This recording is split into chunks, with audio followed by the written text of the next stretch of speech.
Afternoon everybody, and today we start the video off with you joining me in my back garden, relaxing in the sunshine with just the sounds of the birds in the sky. But if you've been sitting in this spot approximately 50 years ago, it would have sounded more like this. So today on Matthew Explores, a little bit of history about Eastbourne's Destructor Works and its branch line. Originally, railway lines in the southeast used to use shingle for the ballast on the railway tracks, and this shingle came from what is now known as the Crumbles, up near where Eastbourne Harbour is now built. So to get all this material from the Crumbles area down to where it was needed, a train line was built. Just a small branch line leaving from just outside of Eastbourne Station up to the Crumbles via the gaswork. But, however, it's not that we really want to talk about today. What I want to talk about is the tiny little branch line that came off of the Crumbles line and went to Eastbourne Destructor Works. Now, for those of you who don't know, the Destructor Works is basically an incinerator, and it was the number one choice to get rid of waste before World War One.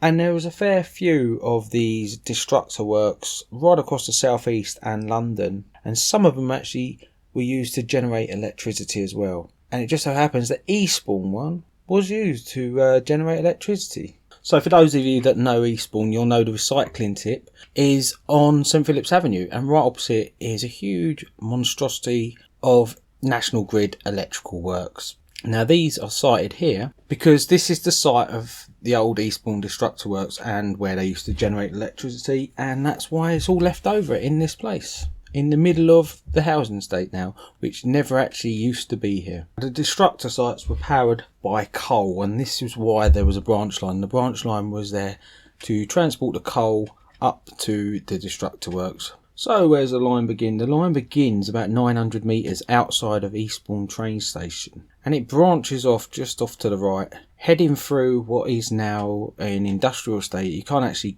access where the track was there anymore because it's all been built over. But as it leaves the industrial estate, it crosses Ringwood Road and then it follows the cycle path at the back of Astaire Avenue. So the cycle path is actually built over the track bed of the original Crumbles line, or it's sometimes called the ballast line. There isn't too much to see that would tell you there used to be a train line here, other than the nice straight cycle path. And if you climb amongst the hedges, you can find these yellow railway electrical signs. So if you continue to follow the cycle path, you'll find where it branches off towards the destructor site. And this is pretty clear. There are garages on the site where it branches off now, but you can still see the branch line.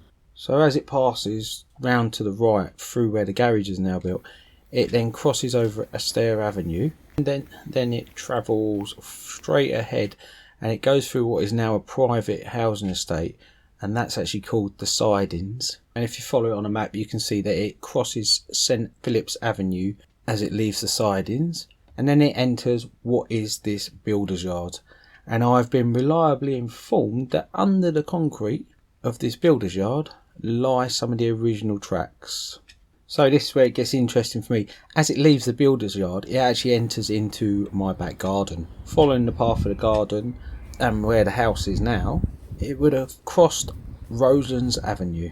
So if I stand where my driveway is today and look across the road, I'll see bridges close. But if I'd been standing there approximately 50 years ago, I would have probably got hit by a train and would have had a very different view. The view of the level crossing as the trains go into the Destructor Works. This is the second video I've made about a house I've lived in, the other one being Eastbourne's Latimer Road Police Station. If anyone's interested, I'll put a link below. So the line shut in November 1966 and the Destructor Works actually closed in February 1967. But that's why we have the recycling tip and the electrical substation all right in the centre of the housing estate. Anyway, I hope you enjoyed the video, and as we always say, please like and subscribe, click the notification bell, and I'll see you next time. Bye for now.